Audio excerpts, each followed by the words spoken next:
In this lesson, we're going to be talking about rogue access points and attacks. Now, you can see here I've got up the Wi-Fi Explorer. And again, that's pretty typical of a program of this type that is looking to find Wi-Fi networks or wireless networks and displaying information about them. You'll find that NetStumbler is similar to this, Kismet, Kismac. Those types of programs are very similar to this. The interfaces may look slightly different. The information is all going to be there. So I'm just using Wi-Fi Explorer here for ease of use and for demonstration purposes.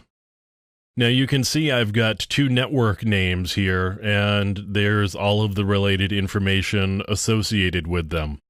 There's one method of doing a rogue access point, and sometimes you'll find this in the case of enterprise networks, where somebody will bring in an access point and plug it in and give themselves access reasonably close to where they've plugged their access point in.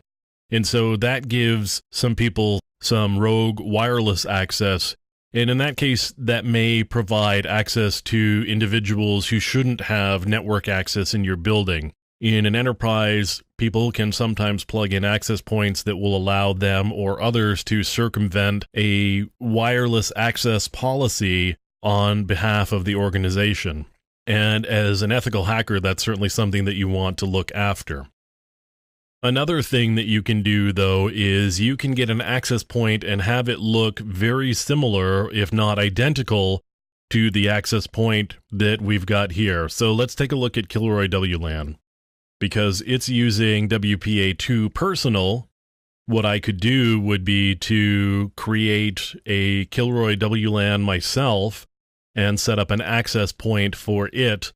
And instead of giving somebody network access, what I'm really doing is copying the authentication for this particular network. So in that case, the rogue access point isn't about providing convenient wireless to employees or circumventing access policies on behalf of an enterprise. What it's about is gathering data, and specifically gathering authentication data for legitimate access points. Now, you run a risk there of whether it looks identical enough or not. If it doesn't look quite identical enough, there's a possibility of it being detected.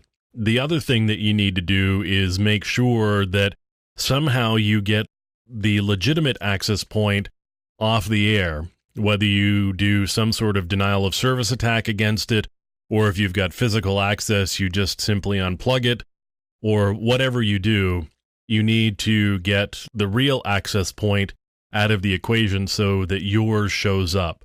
Another way of doing rogue access points, and you'll find this sometimes in public places, you just stick up an access point where there is no authentication. So like Speedwell Home here has no security. It's just an open authentication, open access point.